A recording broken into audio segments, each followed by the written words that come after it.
Well, the first thing I want to ask you is to tell us your name and when and where you were born. Well, my name is Jack Salmela. I was born here in Sebastian, 1923. And when did your family first come to Brevard? My folks came to Brevard 1911, and they settled first in Valkyria, and then later homesteaded on Berry Road west of Grant. What brought them to Florida? Oh, the big land boom. My folks are both from Finland, and it was their desire to move to a warmer climate and to especially have land, and it was available in Florida through the Homestead Act at no cost. What a change from Finland to Yes. Valkyria. What were their impressions when they first came here? Well, I'm not too sure about that, but it was very primitive, of course, and he had to use ox and wagon, and even the produce that he grew, he'd have to transport it to Melbourne with ox and cart. So that's pretty primitive. Did they come with other people they knew, or did they just come by themselves? No, they came by themselves. It's hard to imagine why someone would choose that area of all of Florida. Do you think they just looked at a map and said that would be good? Or? Well, no, there was evidently some promotion to get people to come to Florida. Now, the first in Valkyria was called the Catholic colony. Now, what the Catholic had to do with it, my folks were not Catholic, but evidently they were promoting land available to encourage people to come. So they homesteaded, and that meant that they had to clear some of the land. Absolutely. That couldn't have been easy. No. And they had to deal with some of the mosquitoes and the animals that were around. Yes. One of the stories I've heard that the mosquitoes were so bad, and the oxen, they ran away and went out in the river, and my dad had a terrible time getting them back. You mean they went in the river? That? Yeah. All cattle used to do that to escape mosquitoes. Go in the water. Lay down, just have their head? Yeah. Oh, man. So did they grow with a garden or plant citrus? Well, it was farming, but my folks went completely broke farming and just gave up the place. So then he started commercial fishing and did real well commercial fishing. So then he bought the hotel here in Sebastian. My mother ran it, and he still continued to fish. But then when the boom burst, they lost everything they had again.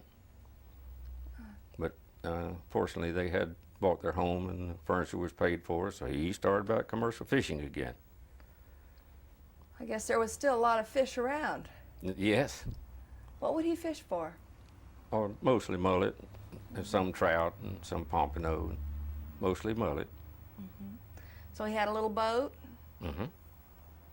Did he have a motor or a... How did Well, back then you had what they called a motorboat, and you towed the skiffs with the net behind that.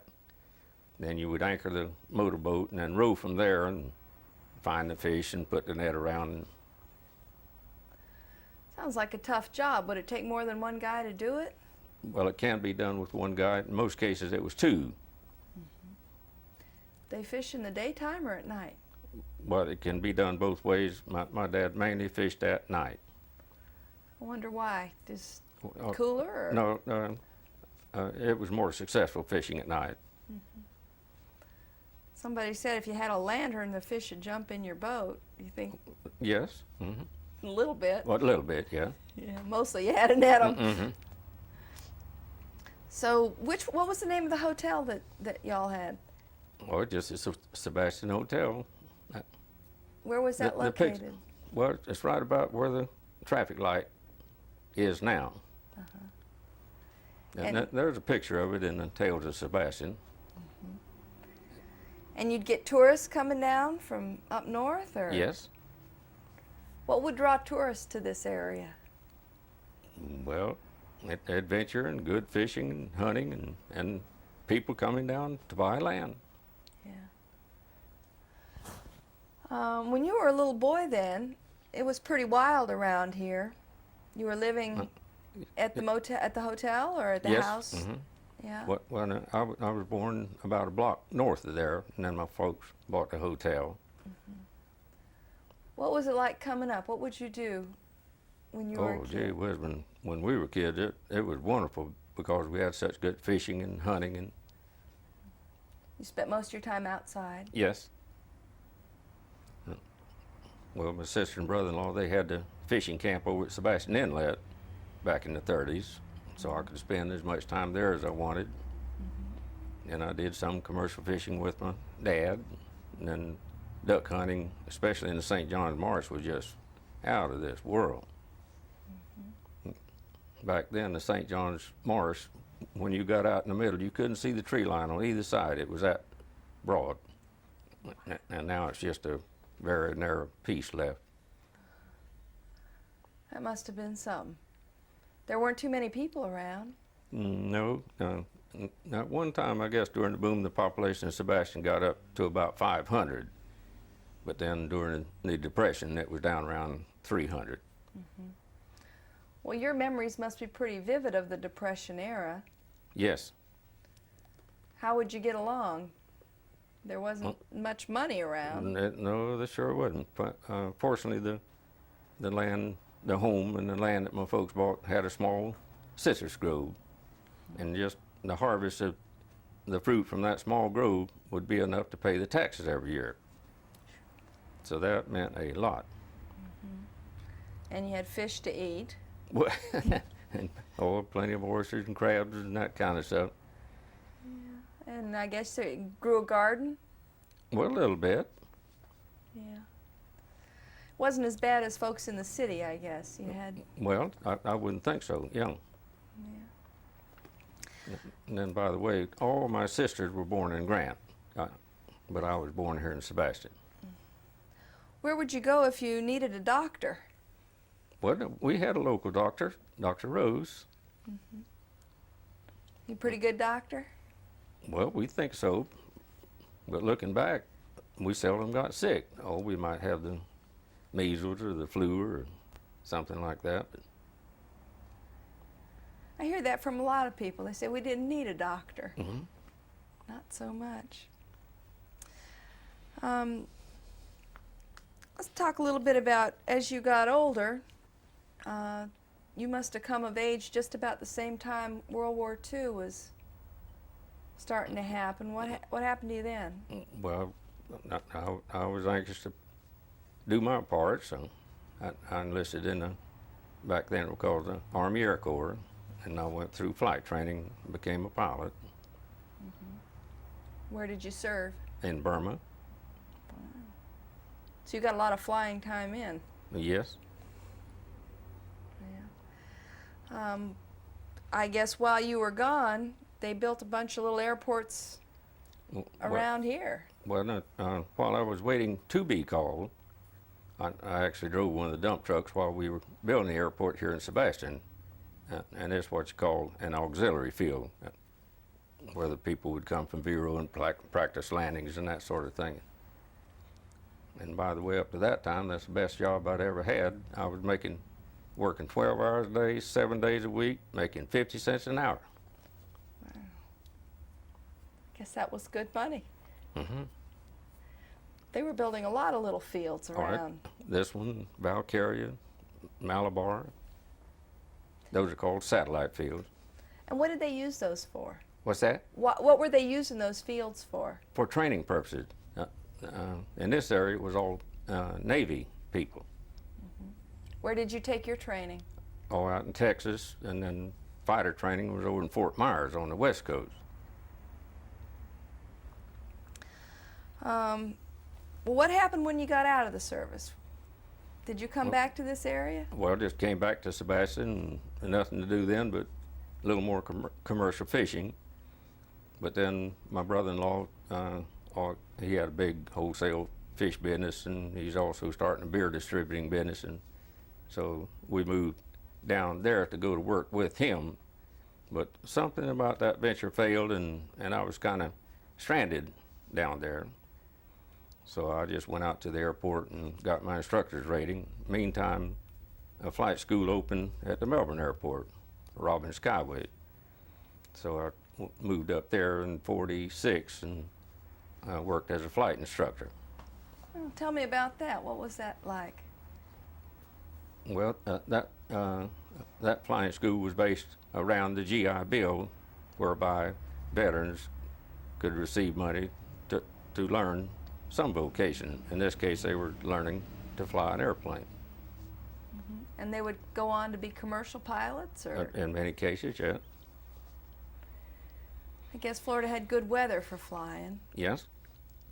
That must be why they built all those little airplanes. Well, at what point did you get involved in mosquito control? All right. While I was working at Robin Skyway with the Board of County Commissioners had purchased, I think, 6 surplus Stearman airplanes to go into aerial spraying for mosquitoes. Now this is a carryover from World War II when the Navy was spraying. Now they not only sprayed the base, but they would spray quite a large surrounding area, and the results were just fantastic. That was with DDT. Mm-hmm. So, but then when the base was closing down, the Board of County Commissioners bought these surplus Stearman airplanes, and they were for sale for anywhere from $250 to $500 a piece. See? And so they put tanks on them, and they did some spraying in '46, but we really started in '47. That's when I started flying with them too. So you were actually out there doing the spray work yourself? Yes. Yeah. Now the first couple of years, I was not a county employee. It was through this contract that Robin Skyways had with the county. But then 1950, well then, the chairman of the board, Max Rhodes at the time, I believe he was chairman then, he talked me into going to work for the county as a full-time employee. And that was $150 a month. You're worth every penny of it, I'm sure. If you'd taken up a collection around, Well, yeah. you might have done better. Where did they base the operations of the mosquito control operations? Was that in Melbourne, or? Well, then we had more or less 3 areas on account of the length of the county. And at that time, what little office we had was up at the Titusville Airport. And then we had another operation out of Merritt Island. In fact, Mosquito Control built that little airport there. And then another one here in the south end of the county. So I mainly worked here in the south end of the county, and later became what's called area supervisor. Well, I was supervisor, all right, just mainly supervised myself and maybe one other employee. So you'd have your tanks and stuff in different, all 3 locations. And then we had a tank truck that could go to wherever we were flying. How would you know which areas needed to be sprayed? All right, at that time, Thomas L. Kane was our director, and he was formerly with the Extension Service, a very knowledgeable person, and he hired 2 very energetic, very knowledgeable young people. One of them was Walter Braddock, and then Roberts, what was his last name? And then they would go out either by boat or truck and search for where the mosquitoes are breeding and take adult counts, and that was a big help in determining where to go. And of course, you get telephone calls. People let you know.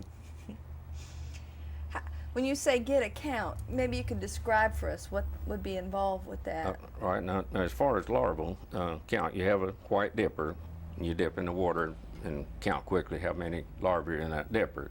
That's a larval count. Now, an adult count is called a landing rate count. You stand for 1 minute, then count how many mosquitoes land, what you can see on your front, and multiply that by 2, because see, they're landing on your back too. So that's a landing rate count. That was part of your job, to stand out and get bit? Oh, yes. That seems like a pretty bad job description. Yeah.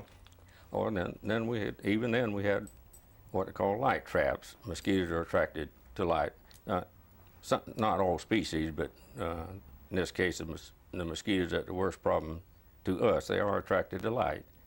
And then they'd be captured and you could count how many you had. So we had a pretty good indication of what the problem was. What would be the dipper rate, the larval rate, when you had a pretty bad problem? Oh gosh, when they're really thick, it'd be just so many you couldn't count them. Just say off the scale. Yeah. And what about the landing rates? What would those be like? Oh, it might, a normal count might be in the hundreds, but 500 is not unusual, and occasionally while we're running tests, they would even put down 1,000, because it'd be just a black cloud of mosquitoes. It must have been hard to stand still for a whole Yeah. minute. Did you ever just say, I think I'll just guess and get out of there? Well, sure, yeah. What did the old timers do to deal with mosquitoes before you guys came? All right, by God, about the only thing they could do, well, at every door, the people had the old mosquito brushes made from palm fronds, and they'd beat the mosquitoes off and then hurry inside. And then they used a lot of smoke. They'd have a pot burning with rags in it, and then BB brand powder had pyrethrum in it, and you could put that on the fire as it smoldered, and it was quite effective. And then on your body, about the only thing we had was citronella. You could smear that on your skin, and it was kind of a gooey mess, but it repelled mosquitoes. So they had some things they could do, but Yes. until you started spraying, there wasn't much relief. No. And like say the grove workers, they would wear heavy clothing even in the summertime, and maybe a net over their neck. When you were spraying initially, it was with DDT, and then somehow you got the idea to work on the marshes themselves. All right. When the Navy started spraying with DDT, and it was so effective till it was just miraculous. And the first couple of years that we sprayed, we had excellent results. But without our knowing it, and we were not only spraying the populated areas, we were also spraying the breeding areas. Now, even though it looked like we were killing most of the mosquitoes, there were some that we were not killing. Now, those were the ones that were able to withstand DDT. And through that selection process, in just a few years' time, we had selected mosquitoes that were resistant to DDT. You couldn't kill them with DDT. So then, oh, gee whiz, it was a terrible thing to go through. In fact, they fired the director thinking he wasn't doing a good job, and they just couldn't believe that the mosquitoes had become resistant to DDT. But tests mainly by the U.S. Department of Agriculture proved that point. So then we switched to benzene hexachloride, which is a similar material, and it wasn't a whole lot better. And then after that came malathion, which was more effective. But it didn't take me long to realize that just spraying for mosquitoes was a poor way to do it. And unfortunately, the State Board of Health got involved. And in 1951, they were able to get a law passed that furnished $15,000 matching money to each mosquito district to help with the program. And then in 1953, Chapter 388 was passed, and that provided up to 75% matching funds, but that money had to be used for source reduction only. In other words, to do something with the breeding area. So it was at that time that we bought a couple of dredges and 6 drag lines, and we really went into a massive program of altering the marshes to control the breeding at the source, which is a much better way of doing it. Can you describe for us how you would approach a marsh? You had a marshy area along the river. What would you do?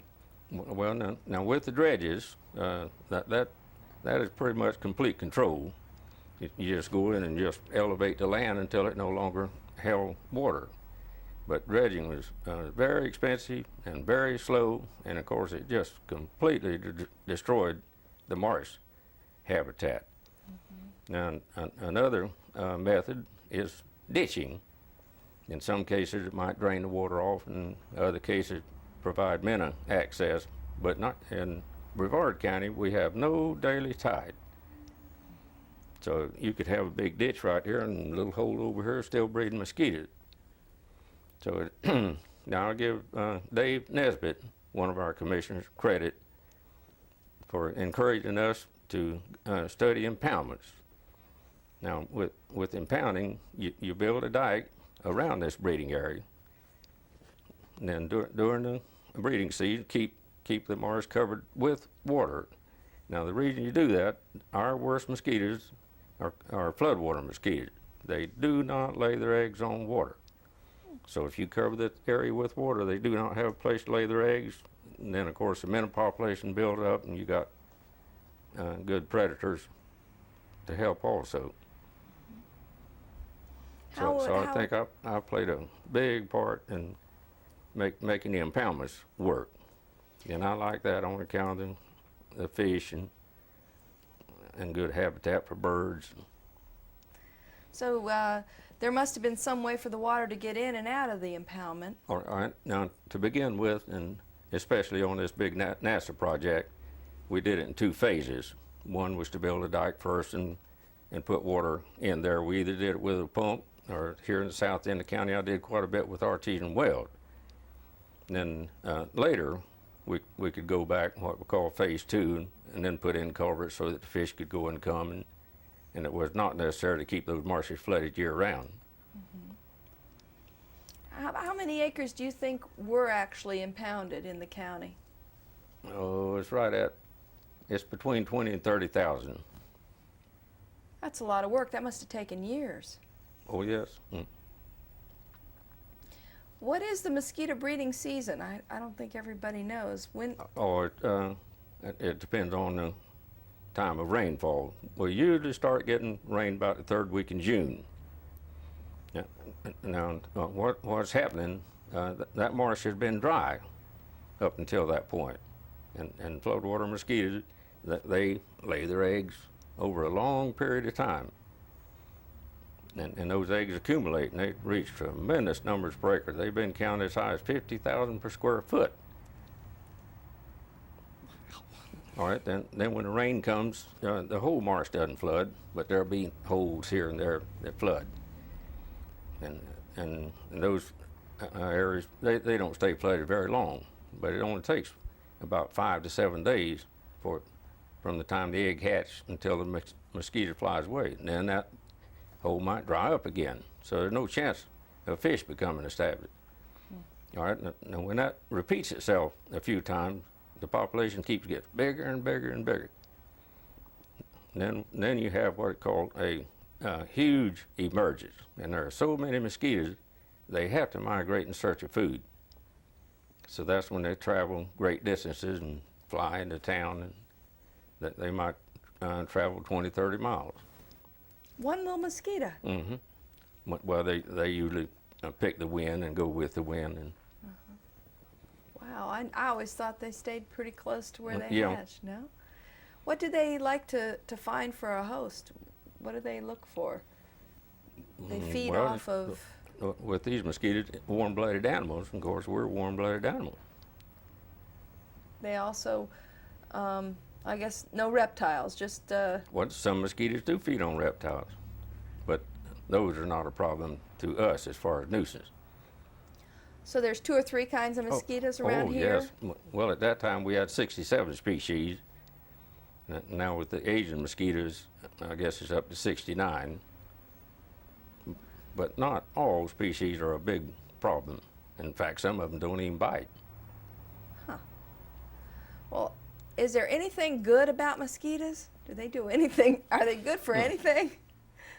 Well, I don't know of anything that depends entirely on mosquitoes for food. But of course, bats eat the adults. But I don't know of anything that depends entirely on mosquitoes as a source of food. Yeah. And the fish, little fish will eat the eggs, I guess, or... Mainly the larvae. The larvae. Yeah, the wiggling larvae. As you did the impoundments, you were still doing some spraying. Yes. So it was kind of a combined effort. Yes. Well, even now to begin with, when you get your first range and you go out with a helicopter and airplane, locate exactly where they're breeding, and you might go ahead and just treat these few little places. Well, it was about 1950 that the Air Force Station came in and they started launching missiles from the Cape. And I know some of those early space guys talk about how bad the mosquitoes were out there, so no doubt they called on the county for some help. Well, no, back then they did their own work. In fact, they even had an airplane that would come down from Langley or someplace and spray the area. Huh. That was interesting. So at what point did the county get involved with working with NASA and the Air Force on mosquito control? Oh, let's see, that was in the early, we first worked with the Air Force. That was before NASA came. So we had a good relationship with the Air Force because we were already working on Air Force land. We'd already built some dikes up at the Cape. And then when NASA came along, we expanded that program to include NASA also. And that was the early 60s. Did they ever say, well, this area is top secret, you can't come into this area or that area? No. You had pretty much free range of the Yes. But of course we had to have passes and badges, and they probably did security checks on you to make well, sure I you don't know were. what all they did do, but Yeah. we were, most of our work though was in the remote regions. And that helped take care of the whole thing. Now, there was a shift in the kinds of insecticides and things that were used even after malathion, right? They looked for more like biological controls. Yeah, well, now I think what you're thinking about here is mainly in the larviciding field. Yeah. Now, one material that was very effective is Altosid. It's an immature growth regulator, and you put that in the breeding area, and it's very safe. It could even be put in drinking water. And it's a hormone mimic, and when the larvae goes to the pupal stage, they just don't make it. Well, that sounds pretty effective. They don't Yeah. even emerge from the water at that point. And another one that came along a little bit later is BTI, and it works in a similar fashion. Do you think they'll ever get rid of all the mosquitoes? Very doubtful. Just too many of them.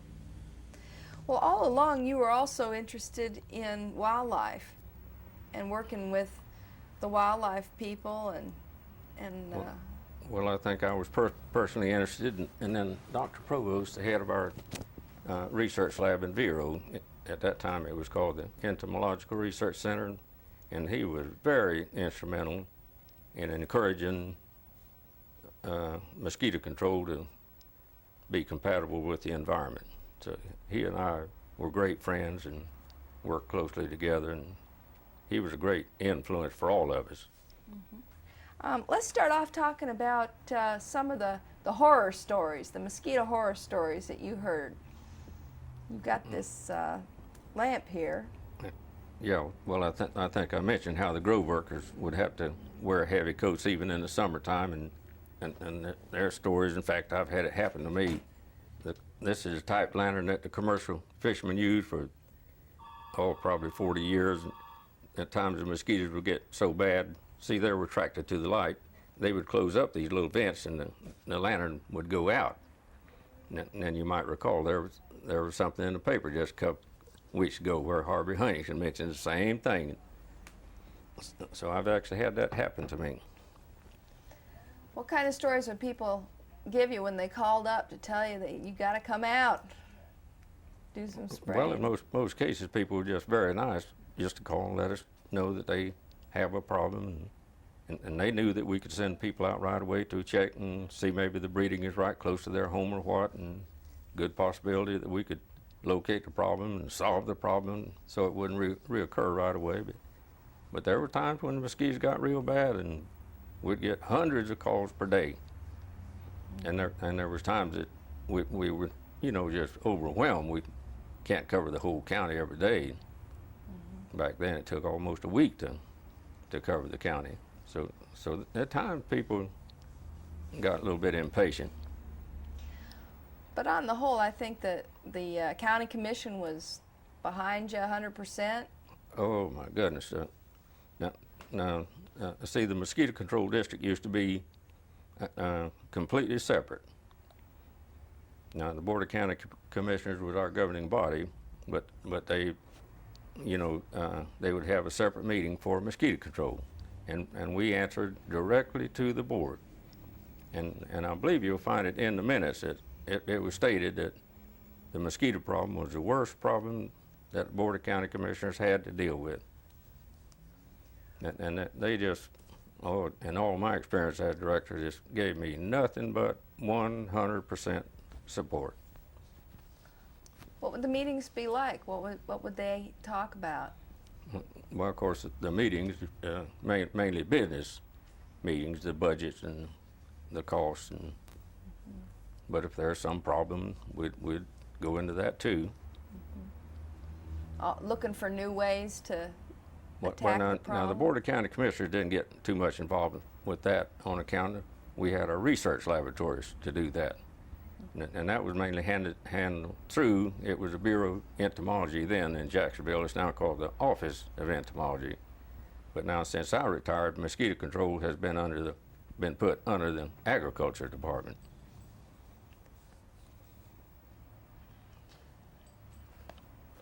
I can't imagine them having a separate meeting just for mosquito control. How long did that go on?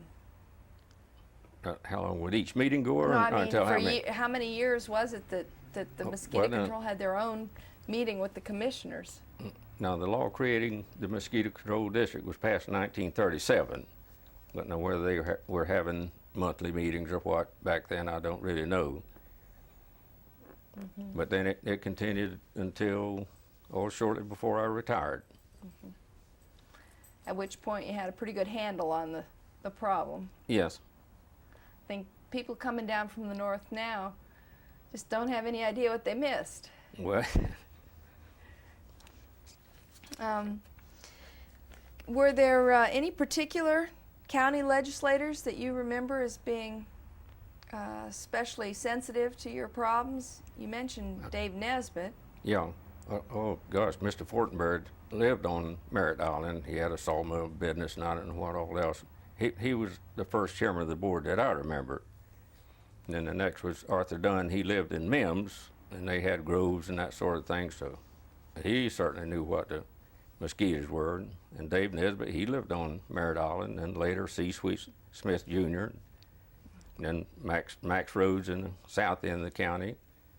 He lived right on the riverfront, and he sure knew what the mosquitoes were. And then later they formed the 5th District, and Joe Wickham went in as county commissioner, and he's lived in this area a very long time and been in construction work, and he's a very knowledgeable person. Guess he was involved in some of the drag line work around the county, some of the ditching and things like that might have helped out with the mosquito control. Did that help when they drained some of the areas back behind the ridge? Well, yes. In fact, mosquito control, especially in the south end of the county and some in the central too, as we completed our salt marsh work, we did some drainage work, mainly for the cities and for the county. Well, just like where the new hospital is in Melbourne now, I have pictures where I drained the water in that area, about 8 feet. Because that used to be just a big pond, just east of the hospital where all those buildings are. So we did a lot of work like that for the cities. Kind of a bigger job than it seemed to be, taking over all things. Now, you yourself, in your spare time, you've continued to be interested in hunting and fishing around these areas. Oh, yes. Tell me a little bit about where you go hunting. Where I go hunting now? Well, it's on a private lease on private land, and you just lease the land from the property owner. Can you still find some things out there? Well, deer hunting is still good, and turkey hunting is fair. Now, quail hunting is on the decline because much of the pine palmetto woods has been cleared. You've been doing that for a lot of years. Oh, yeah. And fishing too? Do you like I to still do fish? some fishing. Yeah, there aren't many commercial fishermen anymore. Well, there's still quite a few commercial fishing. Still quite a bit of commercial fishermen.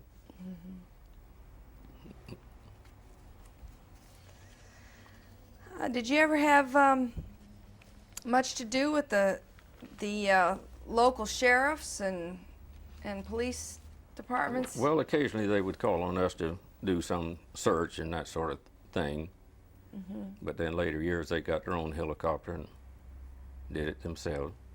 Did that ever help? Did you ever find anybody that they were looking for? Oh, in case of drownings, and we weren't into, like catching criminals or something like that. But they would call on you because you Yes. had the planes and guys who could fly 'em. Well, there's been a lot of changes. One thing, we talked a little bit about was the land values. There was a boom and a bust and a boom and a bust. How would the values when you were a kid compare to those today? How would the values? What? Land values? How have those changed compared to today? Oh my goodness. Well, in my personal case, like my property on O'Galley Creek in Melbourne, it's waterfront property, 800 feet deep, and I bought that piece of land for $1,200. When was so that? what would it be worth now? Gee, it would. It'd be in the hundreds of thousands. Guess a lot of the old timers wish they'd bought more, huh? Well, but money was hard to come by back then. Yeah. Let's see what we haven't touched on. What about hurricanes and big storms coming through? Do you remember any when you were little? Oh yes. In the 30s, we had a series of hurricanes that were quite severe and did a lot of damage to the fruit. Not too much damage to the buildings. Would you know when they were coming? Back then, really not. Now, the old timers were pretty good about predicting storms just by observing the weather, but we didn't have a very good warning system. So you'd be caught unawares. Well, not completely, but when that northeast wind started blowing, you better start boarding up the house. And I guess you were probably working in mosquito control when Hurricane Donna came through. Yes. Now, Hurricane Donna did quite a bit of damage to some of our recently constructed dikes, and we had to go back and rebuild some of those on account of the washover. Pushed a lot of water around.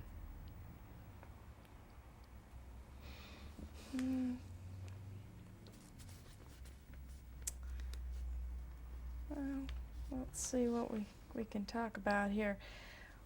Your the kind of fun things that y'all would do when you were younger and coming up. Did you have dances and? Oh yes, I never did get involved too much with dancing myself, but boy, my present wife sure did. And Would there be live music, or? well, sometimes.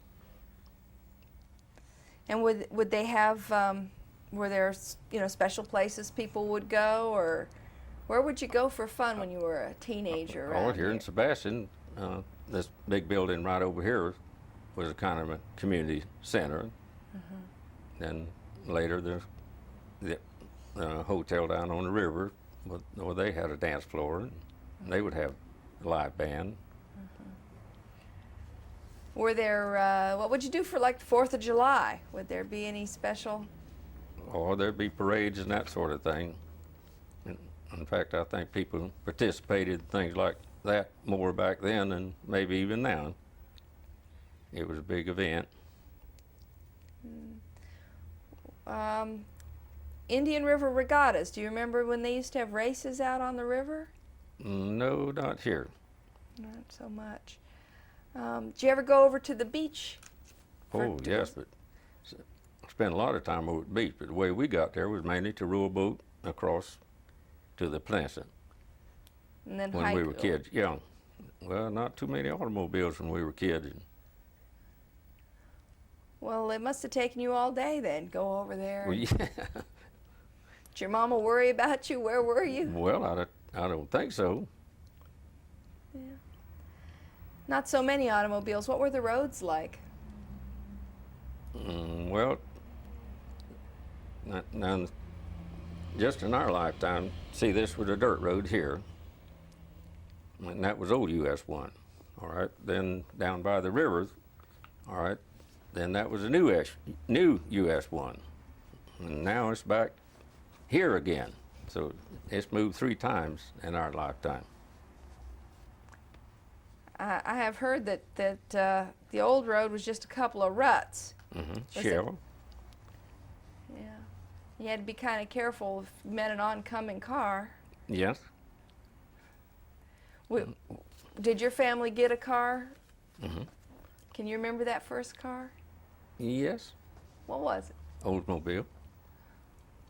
And boy, that was freedom. I guess you could get farther out of town than you had otherwise. Yeah. But then during the Depression, my God, just they were not able to keep the car going and just jacked it up. And waited for times to get better. Well, yeah. Did they manage to get the car back on the road later on? Oh, not that one. Then my mother bought a Packard then. The roads were a little better by that point. Yes. Oh, yes. It was after the war they started to really do a lot of paving and things like that. Yes.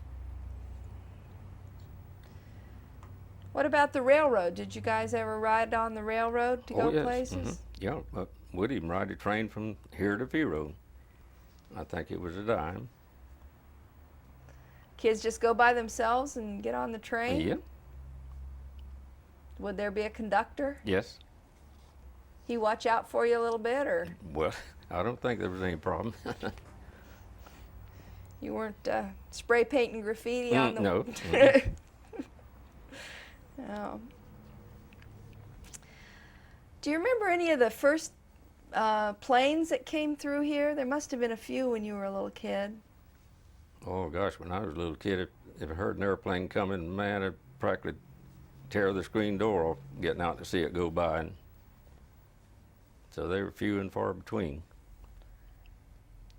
Do you think watching them when you were a kid made you want to be a flyer? Why did you decide to go into aviation yourself? Well, I guess just like you say, just seeing an airplane fly by was quite intriguing. And then occasionally they would have an air show at one of the, like down at Vero. That was just a grass field then, but they would take people for a ride. Did you ever get to go for a ride when you were a kid? Yep. That must have been exciting. Oh, very much. Where would they fly you? Over your house? Or? Yeah, just circle around a little bit. See, things look different from the air. Yeah. Yeah, there was even a Ford tri-motor that came to Vero one time prior to the war. What were the air shows like? Well, not a whole lot, but just the fact that they had some airplanes and they might be able to do, a little bit as far as aerobatics, but mainly take people for a ride. That was enough to get everybody out? Yeah.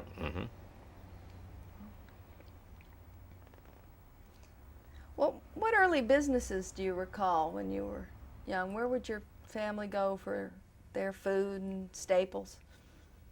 Well, we soon had a small store right here in Sebastian. In fact, Betty's folks built a building and they ran a store. So we had some groceries right here in Sebastian, but then maybe once a week they would travel to Vero and do most of their shopping there. I guess it was closer to Vero than to Melbourne. Yes. Which was bigger at that time, Vero or Melbourne? Which was a bigger city? About the same? Melbourne might have been a little bit bigger, about the same.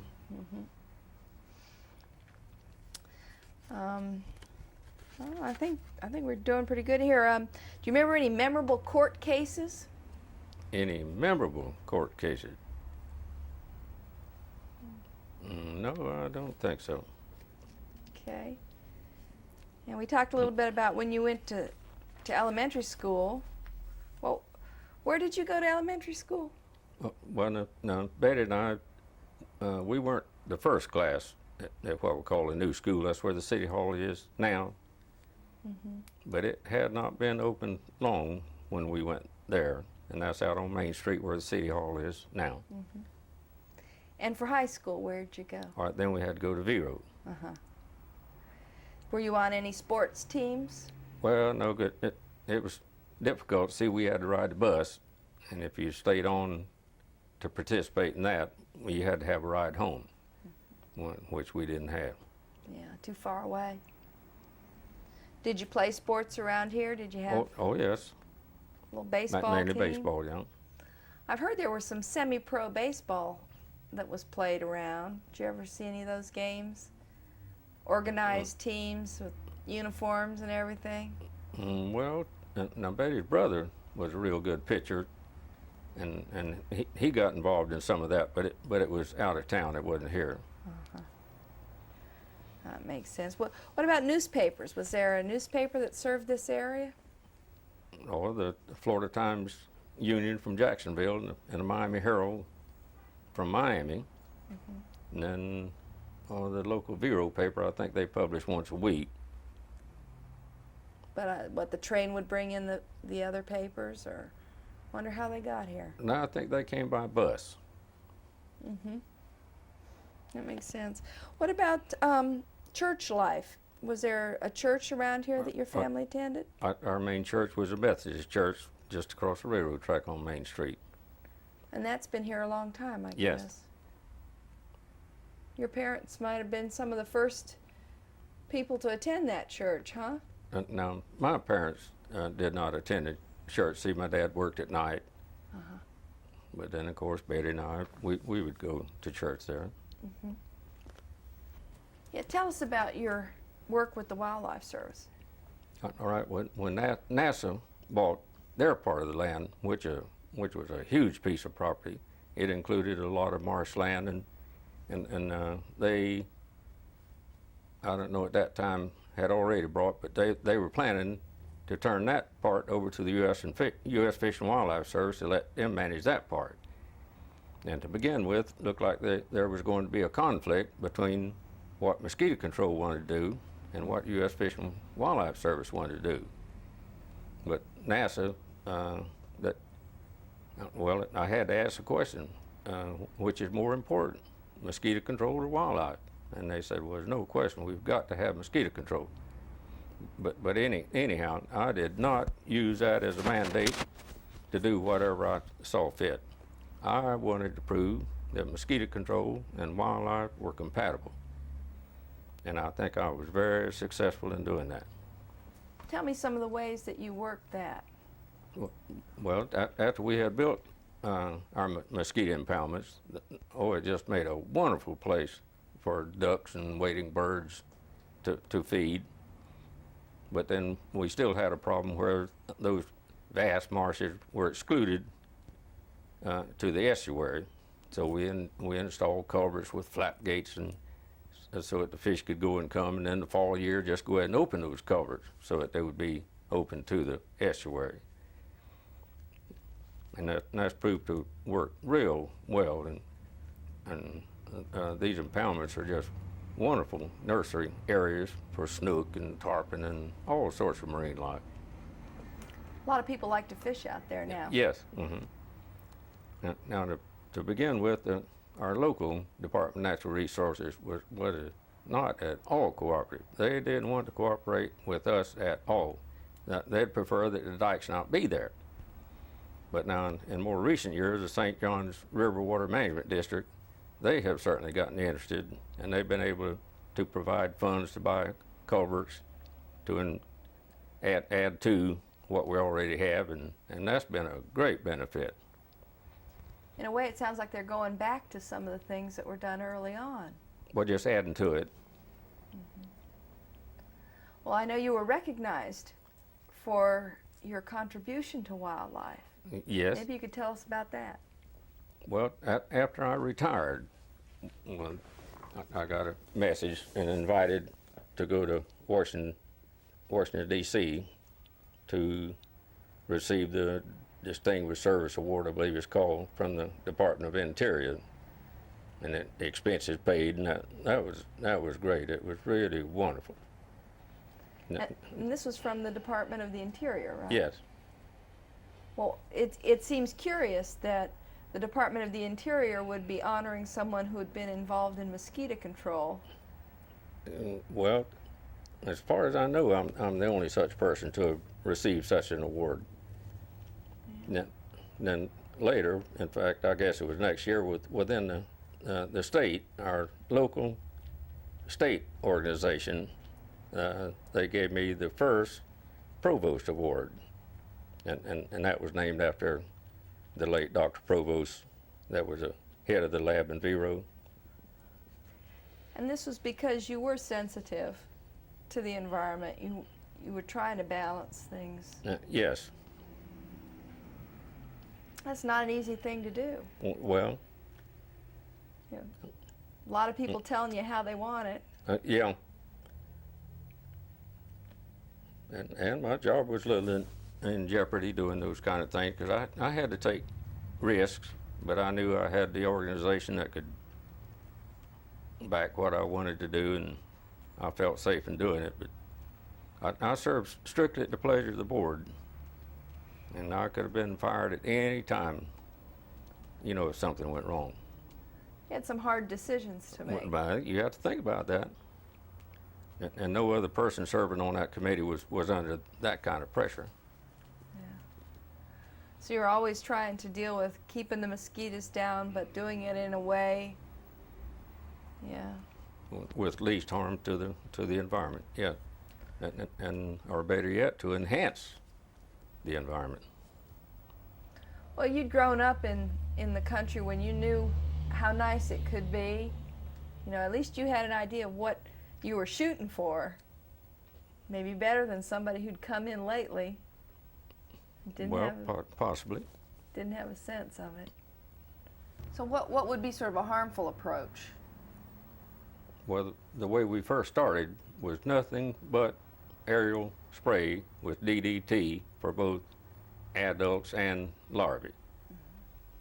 And that did have a bad effect, I guess. What did that do to the rest of the wildlife? Well, and I'm not sure that I could really answer that, but DDT is a very persistent compound.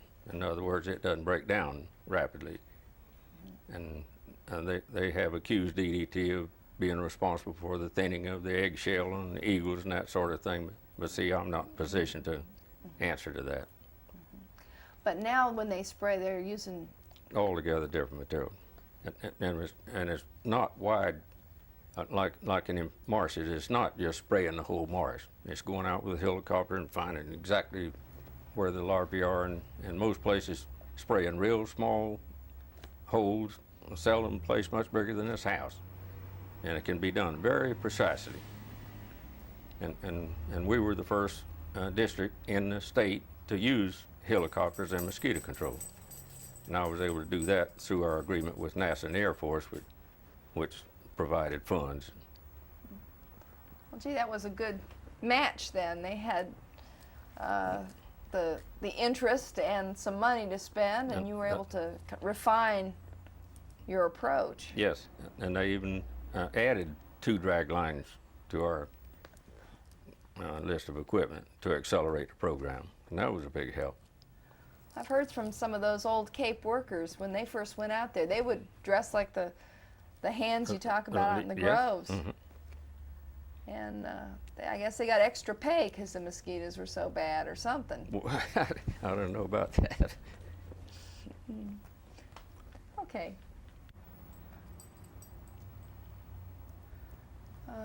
Maybe you could just read to us a little bit from what this says here. Well, this is an award from the United States Department of the Interior, and it's called the Conservation Service Award, in recognition of honorable well, I can't quite read it from here, but anyhow, it's the highest award given by the Department of Interior or to an ordinary civilian. In other words, not one of their own employees.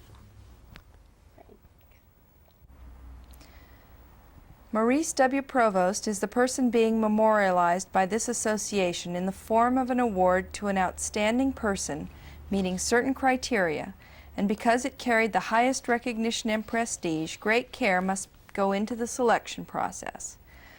The outstanding person who has been selected this year is Jack Salmela, who retired a year ago as director of Brevard Mosquito Control District.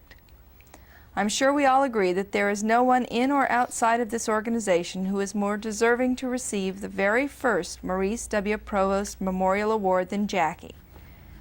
It is fitting also, not only because of Jack's great accomplishments and contributions throughout his career, but because he and Maury shared the same high values as great human beings. Their philosophies meshed perfectly in applying available mosquito control technology while holding in reverence the promotion of wildlife conservation.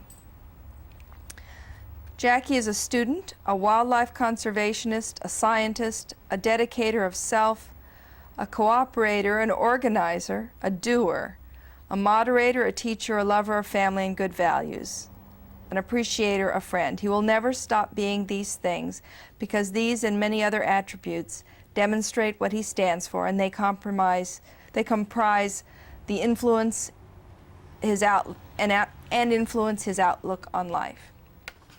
That ought to be enough. Okay. That's great.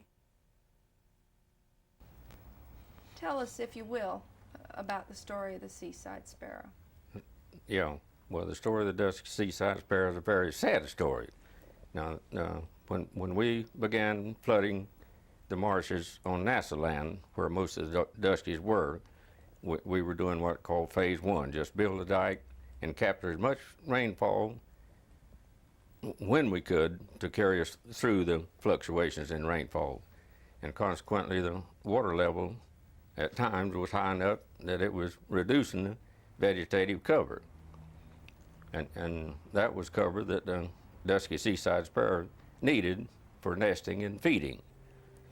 Now, we knew this was happening. We had good friends like the Alan and Helen Cruikshank advising us. We had Dr. Kale down at the lab, Dr. Provost down at the lab, Paul Springer with the U.S. Fish and Wildlife Service. So it was not something we were unaware of. But then when we got far enough along that we could go into phase two, we started setting areas aside that we could lower the water level and restore the vegetation just for the dusky. And it was working, but very slowly. But we made one big mistake. We were counting on quite a large colony of dusky seaside sparrows in the St. John's Marsh, both north and south of 50. And knowing that once we restored the habitat on NASA land, we could reintroduce the dusky. But and the U.S. Fish and Wildlife Service even bought a large tract of land out there just for the dusky seaside sparrow. But several bad things happened out there, and that population just went on a terrible decline. And in no time at all, gee whiz, they no longer had female dusky seaside sparrows, just nothing but males. And those few were finally taking a dizzy whirl and just keep hoping that maybe they'd find a female, and they just died out. A lot of people were paying attention to that. Oh, yes. So mosquito control definitely is partly to blame for the demise of the dusky seaside sparrow. But we had nothing to do with the decline of the dusky in the St. John's Marsh. That was a whole nother set of problems out there. Now in this book, A Shadow in the Song by Mark Walters, mosquito control took quite a beating, and it's mainly because my file on the dusky seaside sparrow could not be found. And I would have been able to show that mosquito control, because I led the meetings, and I always put it on the agenda. The Dusky held high priority on every meeting we ever had.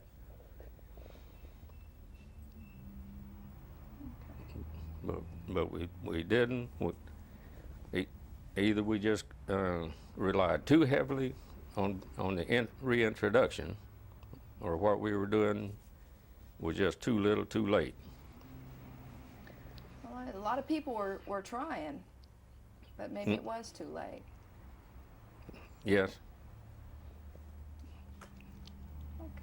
Okay. And it very well could be that maybe we loved the Dusky to death, because so many people were working on it, and they were banding the birds and maintaining the census, and the bird was such, it did not like interference during the breeding season. And during the breeding season is about the only time that you can locate that bird. So I'm not too sure about what that didn't play a big part. I know all kinds of people were focused in on that, and it must have been hard to... Well, just like the bobwhite quail, if you disturb that bird when it's first starting to nest, it will abandon the nest. Other birds are the same way. A number of bird populations have come back, and one of those are the eagles.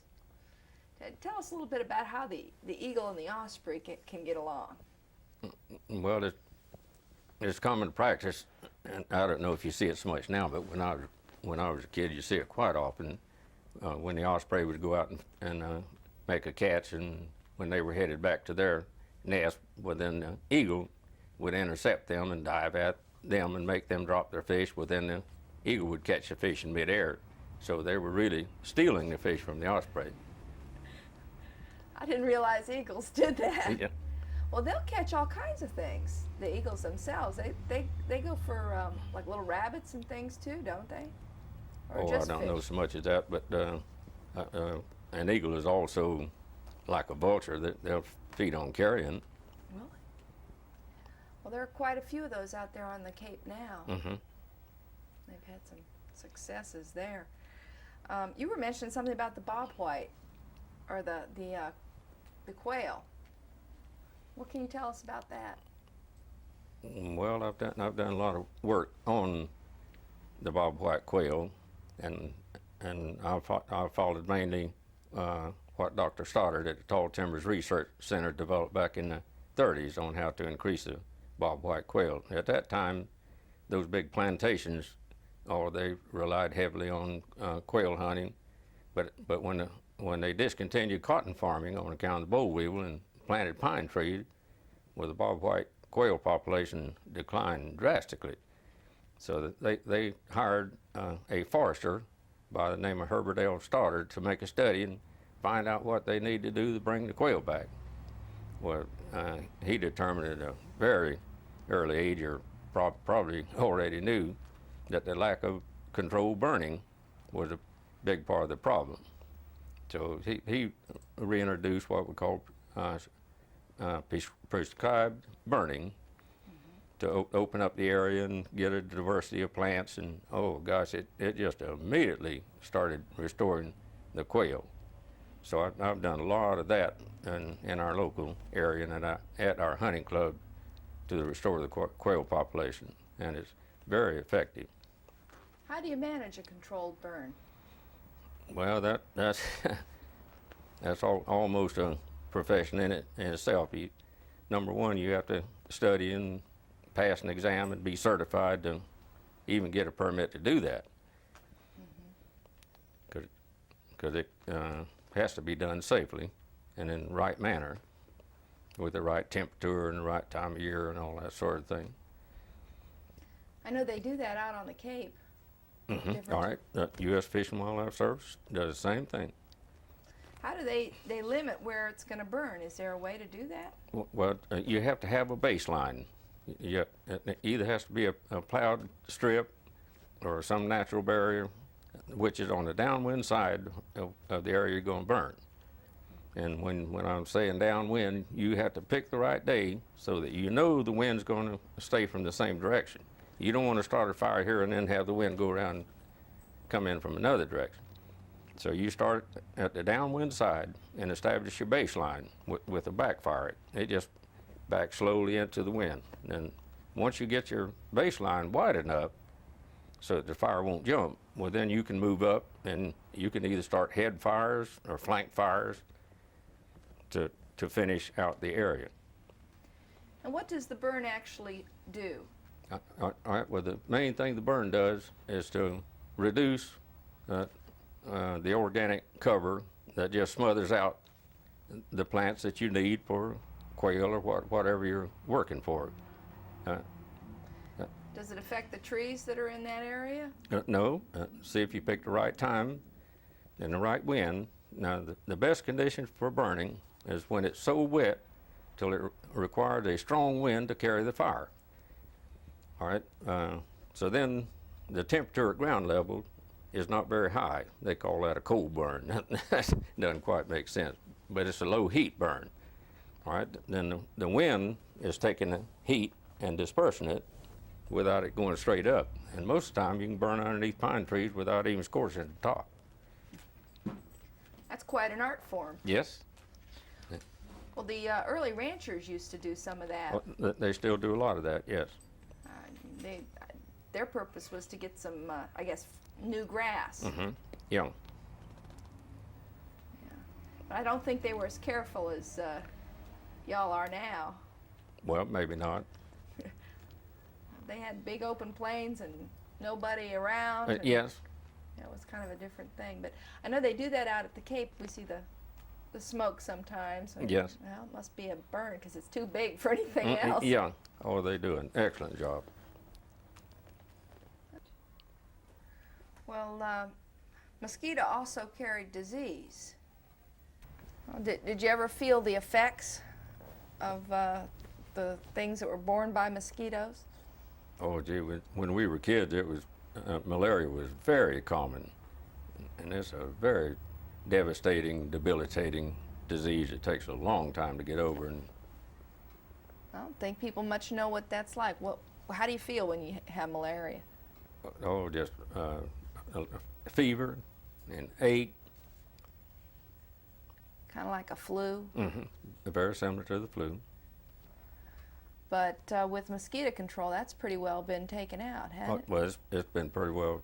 In fact, I can't even recall the last case of malaria in this area. There are other things around, too, that you probably picked up as a kid.